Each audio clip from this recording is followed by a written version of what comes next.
सत श्री अकाल, नमस्कार, आदाब। पंजाबी रेडियो और पंजाबी टीवी यूएसए देख और सुन रहे सभी साथियों का स्वागत है इस समय के विशेष programme beyond the headlines with Mandeep Punia में। हर रोज की तरह प्रोग्राम में मनदीप पूनिया जी का साथ होता है और देश विदेश के साथ जुड़ी हुई अहम खबरों पर होती है बातचीत।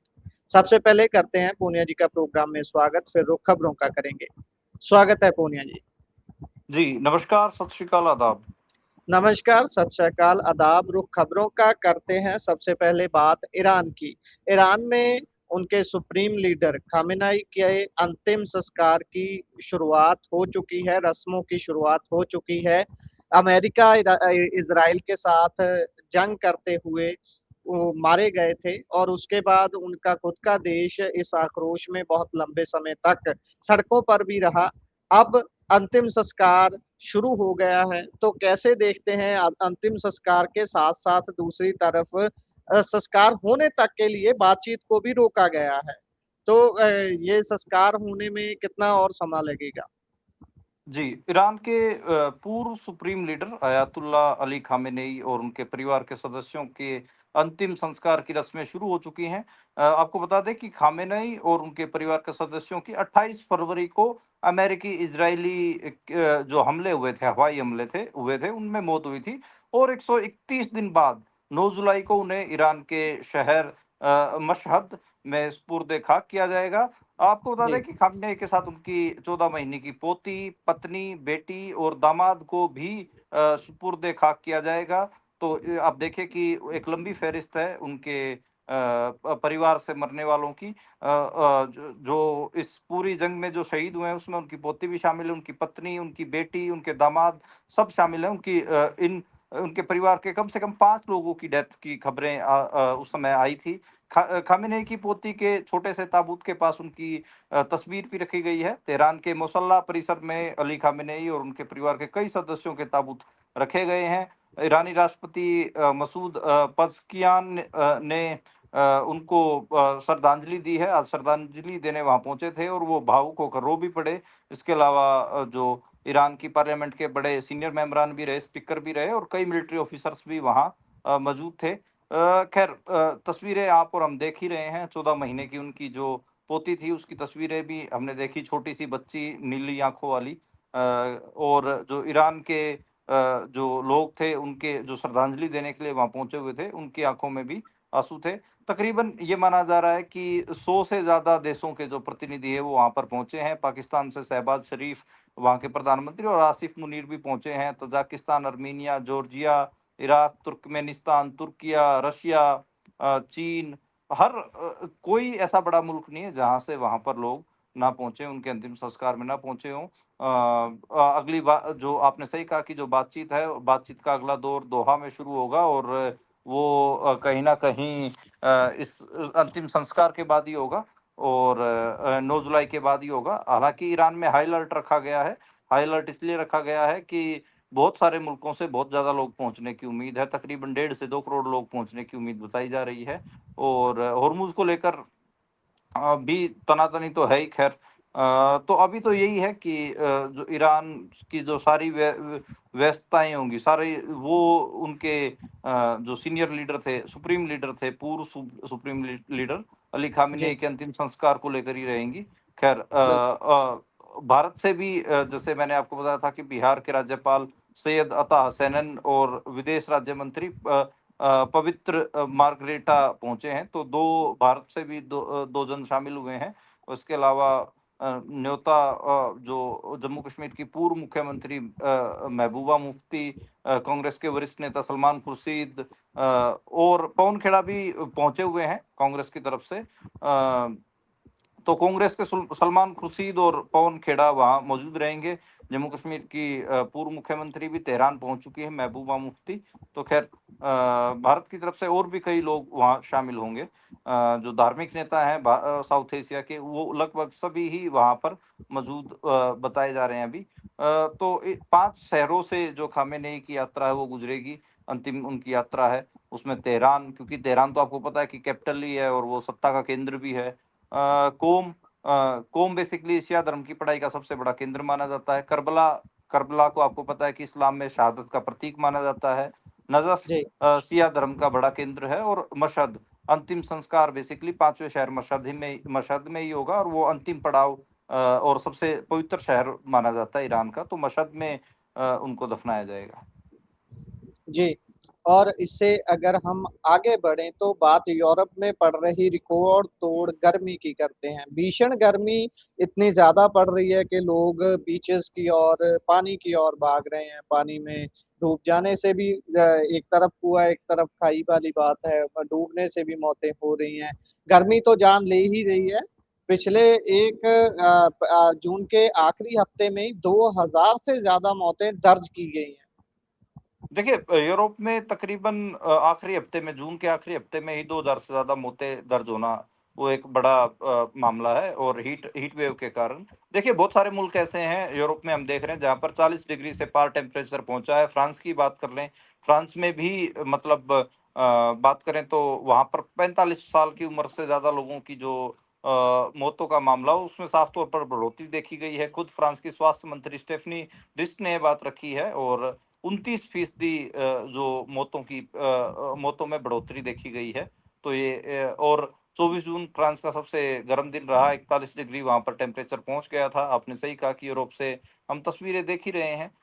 2003 में ऐसी गर्मी यूरोप में उस समय पड़ी थी, उसका उसका ज़िक्र काफ़ी बताया जा रहा है, और उस समय यूरोप में ऐसी ऐसी हीट वेव चले थे, और 16 दिन के आसपास, 16 दिन तक 2003 में ऐसी गर्मी पड़ी थी। खैर, उस समय भी फ्रांस में काफ़ी लोगों की डेथ हुई थी हीट वेव के कारण, और 2003 के बाद आज ठीक हम जब बात कर रहे हैं, तो तकरीबन बात करें तो 23 साल बाद ऐसी ऐसी स्थिति यूरोप में दोबारा देखने को मिल रही है। फ्रांस सबसे ज़्यादा प्रभावित है, जैसे हम बता रहे हैं। तो इसमें बेल्जियम, नीदरलैंड, फ्रांस, ये 3 मुल्क ऐसे हैं जहाँ सबसे ज़्यादा जो मौतें हैं वो दर्ज की जा रही हैं हीट वेव के कारण। अभी भी कुछ दिन रेड अलर्ट रहेगा हीट वेव को लेकर, और आगे मतलब कोई राहत की उम्मीद अभी दिख नहीं रही है यूरोप में। तो खैर, अल नीनो ईयर है, बारिश का भी मामला है, और टेम्परेचर धरती पर हम देख ही रहे हैं कि लगातार बढ़ता ही जा रहा है। जी, बिल्कुल। और इससे आगे बढ़ें तो बात कच्चे तेल की कीमतों की करते हैं। अप्रैल के बाद कच्चे तेल की कीमतों में, क्रूड ऑयल की कीमतों में 41% की गिरावट आई है। लेकिन क्या इसका उपभोक्ताओं को कोई फ़ायदा मिलेगा? उन तक ये पहुँचेगा जो कमी हुई है, गिरावट आई है? या फिर उसको उन लोगों को सौंप दिया जाएगा जो लोग पहले ये रोना रो रहे थे जंग के दौरान कि भाई हमारा बहुत नुकसान हो रहा है, सरकार इलेक्शन के वजह से कीमतें नहीं बढ़ा रही। देखिए, आप देखिए, ब्रेंट क्रूड $115 के आसपास पहुंच गया था। वो हाईएस्ट पीक थी जिस पे ट्रेडिंग हुई थी, वो हमको पता ही है। और वो समय भी जंग का जब पूरी खिंची हुई थी उस समय का टाइम था। खैर, अब आप देख रहे हैं तो दोबारा से $70 प्रति बैरल ही ट्रेड हो रहा है, और उससे कम ही है, मतलब $67 प्रति बैरल भी खरीदा जा रहा है। और उसमें यही है कि अंतर्राष्ट्रीय जो तेल कीमतें, ब्रेंट क्रूड की जो कीमतें हैं, वो हम देख ही रहे हैं, गिर गई हैं, और 41% उनमें गिरावट दिखी है। और जो फरवरी से 28 फरवरी से पहले की जो कीमतें थी, वैसी ही कीमतें अब दिख रही हैं। खैर, लगातार ये कहा जाने लगा कि जैसे ही जो ब्रेंट क्रूड की कीमतों में गिरावट हुई, तो उसका जो असली फायदा है वो ग्राहकों को मतलब दिया जाए। उसमें पेट्रोल डीजल की कीमतें कम हो, गैस को लेकर भी आया कि भाई कमर्शियल जो एलपीजी है वो इतनी बढ़ा रखी है, गैस सिलेंडर महंगे हुए, उनको भी घटाया जाए। लेकिन स्थिति अभी दिख नहीं रही है। द हिंदू अखबार ने जो हरदीप सिंह पुरी हैं पेट्रोलियम मंत्री, उनसे बात की थी। उन्होंने कहा कि हरदीप पुरी ने जवाब देते हुए कहा कि आज $70 प्रति बैरल या उससे कम कीमत पर बिक रहा कच्चा तेल भारत में काफी बाद पहुंचेगा। तो अभी तो हमने जो जून में जो कच्चा तेल खरीदा, वो $86 प्रति बैरल के हिसाब से खरीदा है। इसलिए अभी तो यही है कि कुछ दिन तेल महँगा ही रहेगा। तो ये साफ़ ही दिख रहा है कि जो तेल है अभी ये महँगा ही रखेंगे। आपको वैसे पता होगा कि जो कमर्शियल एलपीजी का सिलेंडर, उसमें तो ₹1300 से ज़्यादा बढ़ोतरी की गई थी। तो अब पता नहीं कितना कम करेंगे, कितना नहीं करेंगे, ये भी एक सवाल है। और जो तेल की कीमतें हैं वो तकरीबन 8 से 10% तक बढ़ी ही थी। आपको डीज़ल का लगा लीजिए, पेट्रोल का लगा लिए, कभी ₹3 बढ़ते थे, कभी ₹2 बढ़ते थे, कभी ₹1 बढ़ाते थे, कभी 90 पैसे बढ़ाते थे।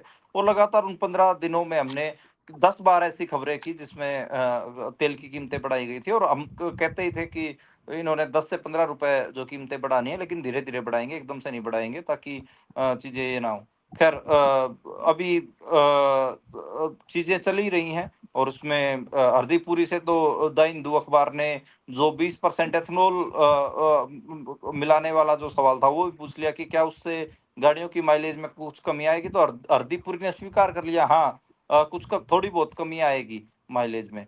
तो ये मतलब आप देखिए कि कई मामलों में हरदीप पुरी ने के मुँह से सच्चाई निकली है, और उससे साफ दिखता है कि जो कॉर्पोरेट जो गवर्नमेंट है वो है, आम लोगों को फ़ायदा हो ना हो, लेकिन जो बड़े-बड़े कॉर्पोरेट हैं, उनको कोई घाटा नहीं होना चाहिए। इसकी पुख्ता पुख्ता इंतज़ाम सरकार करके रखती है, तो ऐसा दिखा भी इस पूरे मामले के दौरान। बिल्कुल। और इससे आगे बढ़ें तो भारतीय जेलों में कैदियों की मौत होना आम बात नहीं है, मौतें होती रहती हैं। लेकिन क्या ये मौतें स्वाभाविक हैं? ऐसे होने का ज़्यादातर कारण क्या है? देखिए, लगातार हम देख रहे हैं कि जब से मोदी काल चला है, उसमें बहुत सारे ऐसे लोगों की भी मौतें हुई हैं जो पॉलिटिकल प्रिज़नर थे। जैसे स्टैन स्वामी हों, या फिर और भी कई ऐसे पॉलिटिकल प्रिज़नर हों जिनकी डेथ हुई हैं, जिसके बाद बहुत सारे सवाल उठे। बहुत सारे मामलों में बताया गया कि ये तो भई मेडिकल प्रॉब्लम थी, इसलिए इनकी मौतें हुई हैं। तो उसमें किसी में डायबिटीज़ का मामला है, किसी में हार्ट फंक्शन का मामला है, किसी में कुछ है। तो उसके बाद ये डिबेट भी बढ़ी कि भई जब जेल के अंदर जा रहे हैं, जब तो वो मेडिकली फिट हैं।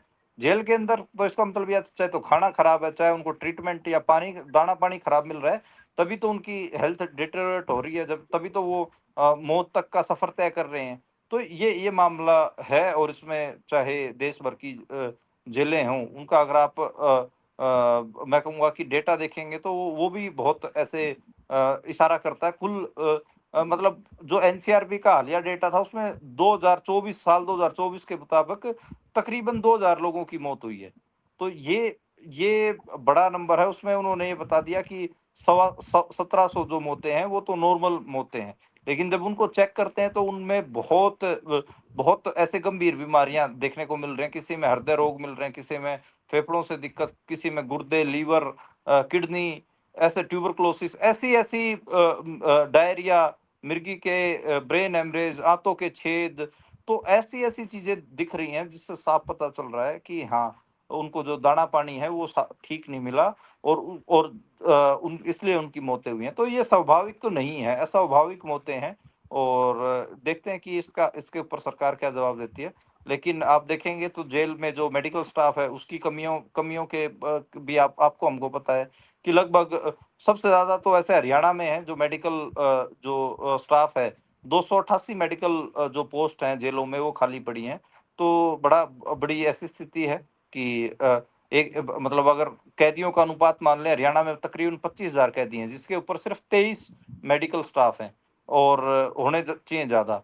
मतलब तकरीबन आप देखें तो 1100-1200 कैदियों के ऊपर एक एक मेडिकल स्टाफ है, जो बहुत कम है। और पंजाब में भी स्थिति कोई ज़्यादा बेहतर नहीं है।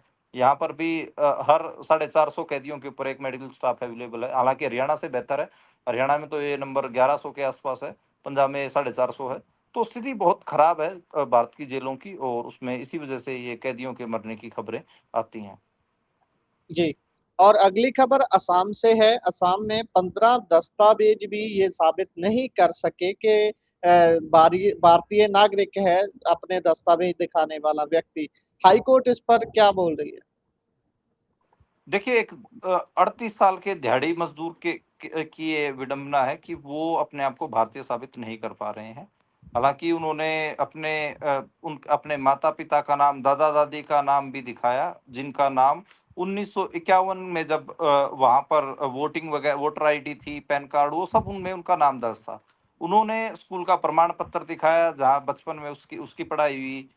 उन्होंने 1973 में एक ज़मीन खरीदी थी उनके पेरेंट्स ने, उसके दादा-दादी ने, उसकी रजिस्ट्री भी दिखाई। देखो फ़र्क देखो कि 1973 में मेरे दादा-दादी ने यहाँ पे ज़मीन खरीदी थी, पर कोर्ट ने किसी को भी नहीं माना, और उसको अभी तक ये नहीं माना कि ये भारतीय नागरिक है।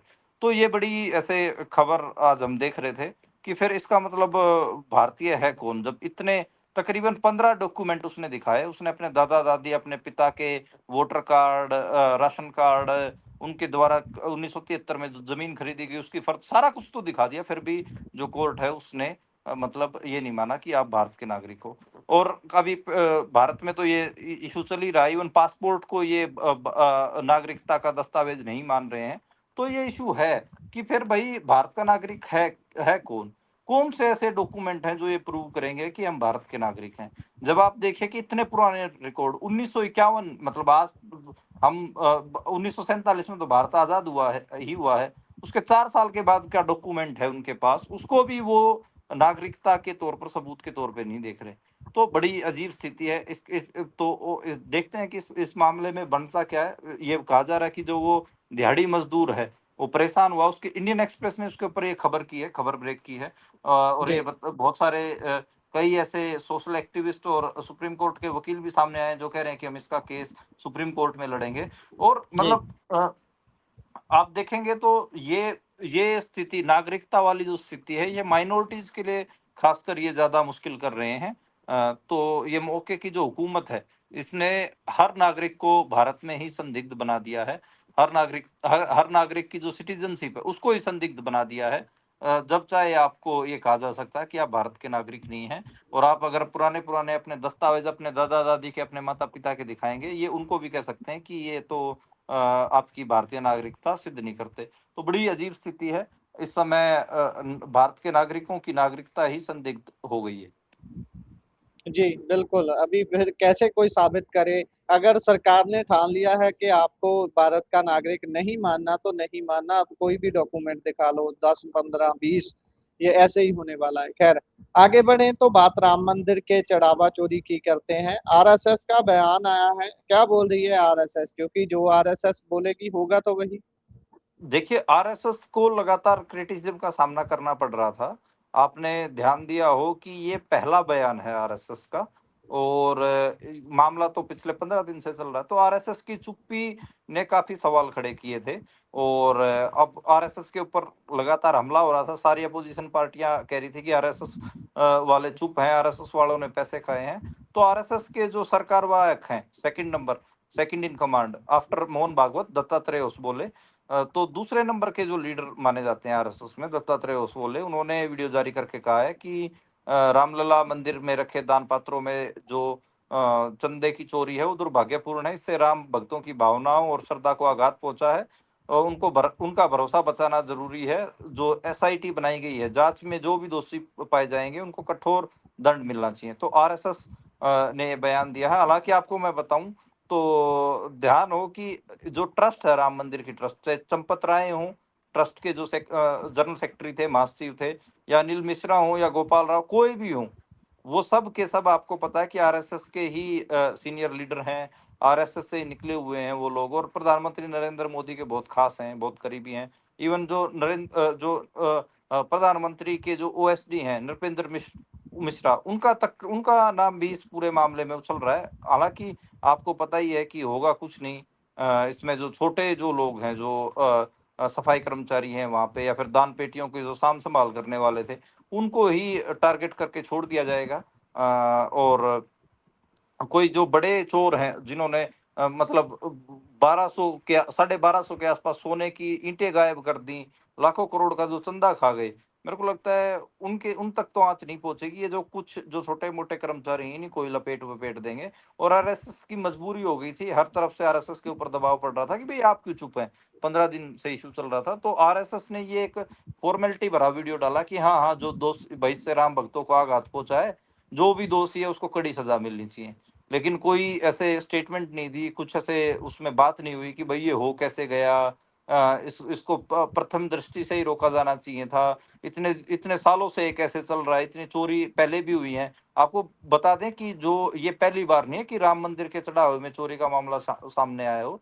जब 1992 में जब ये पूरा विश्व हिंदू परिषद और आरएसएस ये सब राम मंदिर के नाम पर देश भर में घूम-घूम के चंदा इकट्ठा करते थे, पैसे इकट्ठा करते थे, उस समय भी विवाद हुआ था। उस समय भी कई नाम उछले थे जो बहुत बड़े-बड़े लेवल के चंदों को खा गए थे और बड़ी-बड़ी कीमती चीज़ों को भी खा गए थे। तो ये देखिए, ये हो तो दूसरी बार रहा है। लेकिन खैर धर्म के नाम पर ऐसी चोरियां ठगियां होती रहती हैं। लोग भूल जाते हैं और दोबारा ऐसे ही सब कंटिन्यू रहता है। खैर मतलब कई सारी चीजें बड़ी अजीब भी लगती हैं। मतलब अ, राम भगवान आज खुद होते तो खुद बेचारे चले जाते उठ के कि यार मेरे नाम पे कम से कम ये चोरी चकारी तो मत करो। लोगों गरीब लोगों की जो मेहनत की कमाई उसके पैसे तो मत खाओ। खैर बड़ी बड़ी अजीब स्थिति है गुरप्रीत। बिल्कुल, बिल्कुल। और इससे आगे अगर हम बढ़ें तो बात इंडिया ब्लॉक की करते हैं। इंडिया वो ब्लॉक दोबारा से आरोप लगा रहा है चुनाव में धांधली होने का। सीजेआई को पत्र लिखा है, क्या बोल रहे हैं पत्र में, और कौन-कौन है इंडिया ब्लॉक में जिसने ये पत्र लिखा है? क्योंकि इंडिया ब्लॉक भी कभी कुछ लोग इसमें होते हैं, कभी कुछ लोग पीछे हट जाते हैं। देखिए, इसमें ममता बनर्जी से लेके एम.के. स्टालिन ये सारे ही इस बैठक में दिखे और इसमें इसकी अध्यक्षता मल्लिकार्जुन खड़गे ने की, उन्होंने ही प्रेस कॉन्फ्रेंस की और ये 7वीं बैठक है अब तक की जब से इंडिया ब्लॉक बना है, उसकी 7वीं बैठक थी और ये कहा गया जो भारत के चीफ जस्टिस ऑफ इंडिया हैं, उनको लेटर लिख के कहा है कि भई जो चुनाव हैं, वो बैलेट पेपर से करवाने चाहिए। ईवीएम में लगातार शिकायतें हैं और जो चुनावी लोकतंत्र है उसमें पारदर्शिता ना होने के कारण चुनावी लोकतंत्र खतरे में है। लोकतंत्र का जो फ्यूचर ठीक नहीं है और इसके गंभीर परिणाम होंगे। तो टोटल 24 पार्टियां इस पूरे मामले में शामिल रही जिसमें आपको लेफ्ट के लोग भी बैठे दिखाई दिए। अखिलेश यादव, ममता बनर्जी, महबूबा मुफ्ती और लालू यादव के बेटे भी थे और महाराष्ट्र से लोग भी थे। साउथ इंडिया के लोग भी पहुंचे हुए थे। तो एक बड़ी 24 की 24 जो पार्टियां हैं वो इस पूरे मामले में शामिल रही। देखिए अपोजिशन लगातार ये इशू तो उठा ही रहा है कि भाई जो लगातार वोट चोरी हो रही हैं और जो चुनावी लोकतंत्र है उसमें ईवीएम की जो संदिग्धता है उसको लेकर सवाल तो उठा ही रहा है। देखते हैं कि उनकी बात सुनी जाती है या नहीं सुनी जाती। उनकी डिमांड तो यही है कि बैलेट पेपर से चुनाव करवाए जाए। जी, जी। और इससे अगर हम आगे बढ़ें तो देश की पहली नदी जोड़ो केन-बेतवा लिंक परियोजन कानूनी तौर पर अवैध है। देखिए ये बड़ी स्थिति है। 45,000 करोड़ रुपए का प्रोजेक्ट है और इसमें 2 नदियाँ हैं, केन और बेतवा, उन दोनों को जोड़ने की बात है और इसको लेकर हालाँकि जो एनवायरमेंटल क्लीयरेंस है, वो मिला नहीं है। उस प्रोजेक्ट की परमिशनें भी पूरी नहीं हुई, उससे पहले ही निर्माण कार्य जंगलों के बीच से शुरू कर रखे हैं और इसकी बात करें तो शुरुआत 2024 में हुई थी और ये बताया जा रहा है कि 2031 तक इसे पूरा कर लिया जाएगा। इसमें बहुत सारे जो इलाके हैं जंगलों के वो इसमें दिक्कत में आएँगे। 23-24 लाख पेड़ों की कटाई का अनुमान है। इवन पन्ना टाइगर रिज़र्व है, उसके ऊपर भी असर होगा और बहुत जो जंगल वेटलैंड के कारण बने हुए हैं मध्य प्रदेश और उत्तर प्रदेश के, उनके ऊपर भी असर देखने को मिलेगा। ख़ैर फ़ॉरेस्ट डिपार्टमेंट की तरफ से कोई क्लीयरेंस आया नहीं, फिर भी जो बात करें कि केन-बेतवा जो प्रोजेक्ट है इसको चालू कर रखा है। चल और इससे जो गंभीर नुकसान होंगे उस पूरे इलाके में, वो आपको पता ही है। लोगों के घरों को तोड़ा-फोड़ी सारा कुछ वो सब हम देख ही रहे हैं केन-बेतवा इस प्रोजेक्ट के कारण।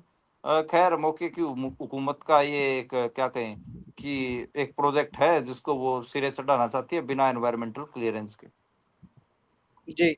और इससे अगली बात पंजाब कांग्रेस की करें। पंजाब कांग्रेस में बीते दिनों हमने देखा कि केंद्र में दिल्ली में बैठे हुए कांग्रेस के नेताओं ने बैठकर पंजाब के सारे लोगों के साथ मीटिंग की। उसके बाद फैसला लिया गया कि प्रधान की को हम हटाएँगे नहीं, राजा वड़िंग ही प्रधान रहेंगे। लेकिन अब लगता है कि शायद चन्नी ने जो मीटिंग की है, वो दड़े ने ये ठान लिया है कि हम ऐसा नहीं होने देंगे, प्रधान को बदल के ही रहेंगे। असल में प्रधान को हटाने का ही मामला है या फिर खुद से कोई व्यक्ति आगे आके प्रधान बनना चाहता है? देखिए, बात करें तो आज चरणजीत सिंह चन्नी के आवास पे तकरीबन 50 से ज़्यादा बड़े जो सीनियर लीडर थे, वो मौजूद रहे और सारों की आवाज़ अगर बात करें तो सारों ने यही कहा कि भई हमें ये जो राजा वड़िंग है ये बिल्कुल एक्सेप्ट नहीं है।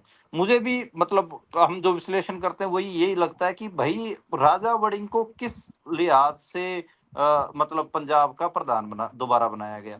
देखिए 2-3 बातें हैं मैं ज़रूर गुरप्रीत बोलना चाहूँगा।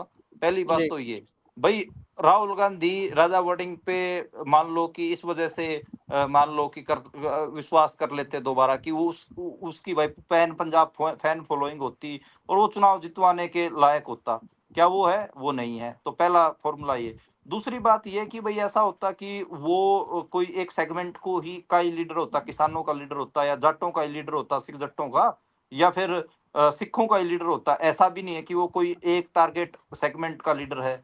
तीसरी स्थिति ये होती कि वो किसी एरिया को रिप्रेजेंट कर रहा होता, यानी कि पैन मालवा का लीडर होता। चल पैन मालवा छोड़ दीजिए, मालवा के जो लोअर मालवा के जो जिले हैं, बठिंडा, मुक्तसर, फजिल्का, अबोर, उनका उस एरिया का लीडर होता, वो भी छोड़ दीजिए, वो स्थिति भी नहीं है। राजा वड़िंग को खुद मुक्तसर में बड़ी बादल परिवार का और जो वहां के लोकल लीडर्स हैं उनका सामना करना पड़ेगा, खुद मुक्तसर में ही सेफ नहीं है।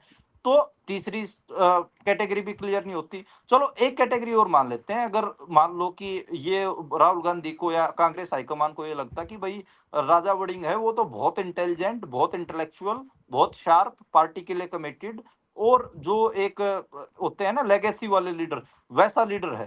तो मतलब वैसा भी स्थिति, वैसी भी स्थिति नहीं दिखती, ना वो इंटेलेक्चुअल है, ना उसको उसकी कोई क्रेडिबिलिटी है, वो सब आपको पता है।